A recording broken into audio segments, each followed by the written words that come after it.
ঘরের মাঠে ব্যাটিং উইকেটের সুবিধা নিয়ে টি-20 বিশ্বকাপের চ্যাম্পিয়ন শিরোপা জিতে নিল ভারত। নিউজিল্যান্ডকে টি-20 বিশ্বকাপ ফাইনালে বোকা বানিয়েছে ভারত। তাদের কোনো রকম পাত্তা না দিয়ে নিজেদের পছন্দের উইকেট বানিয়ে মেগা ফাইনালে নিউজিল্যান্ডকে হারিয়েছে বিশাল ব্যবধানে। একেই বলে জোরজার মুল্লুকতার, ঘরের মাঠে বাপ-দাদার বাহাদুরি। টি-20 বিশ্বকাপের মেগা ফাইনাল মুখোমুখি এবারের আসরে সবচেয়ে হেভিওয়েট দুই দল, ডিফেন্ডিং চ্যাম্পিয়ন ভারত এবং আন্ডারডগ খ্যাত নিউজিল্যান্ড।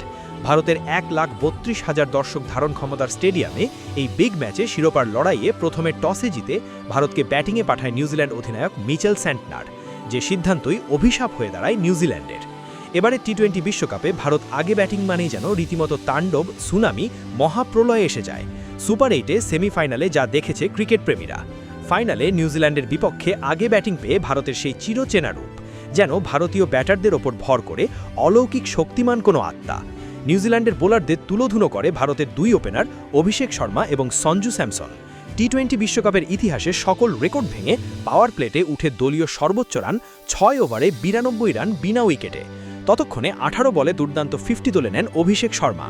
21 বলে 52 রানে অভিষেক আউট হলেও ভারতের রানের চাকা থামেনি। ঈশান কিষানকে সঙ্গে নিয়ে সঞ্জু যেন তাণ্ডব শুরু করলেন।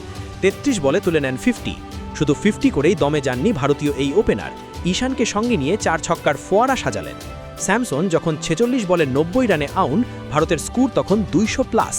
শেষ মুহূর্তে ঈশান কিষান 25 বলে 54 রান এবং শিবম দুবের 8 বলে 26 রানের ঝড়ে ভারতের স্কোর 255 রান 5 উইকেট হারিয়ে, যা টি-20 বিশ্বকাপের ইতিহাসে তৃতীয় সর্বোচ্চ রান। ভারতের দেওয়া 256 রানের বিশাল টার্গেট ম্যাচ জিততে হলে নিউজিল্যান্ডকে করতে হবে ইতিহাস, কিন্তু আর ইতিহাস করা হয়নি নিউজিল্যান্ডের। বিশাল লক্ষ্য তারাই শুরুতে ভালো করলেও ভারতীয় বোলারদের সামনে খুব একটা থিতু হতে পারেনি নিউজিল্যান্ডের দারুণ ফর্মে থাকা Finn Allen, Rachin Ravindra, Glenn ফিলিপসের মতো ব্যাটাররা। পাওয়ার প্লেতেই নিউজিল্যান্ডের 52 রানে নেই 3 উইকেট। টিম সাইফার্ড বিশাল রান তারায় একা লড়াই করলেও শেষ পর্যন্ত দীর্ঘ সময় মাঠে টিকে থাকতে পারেনি তিনি।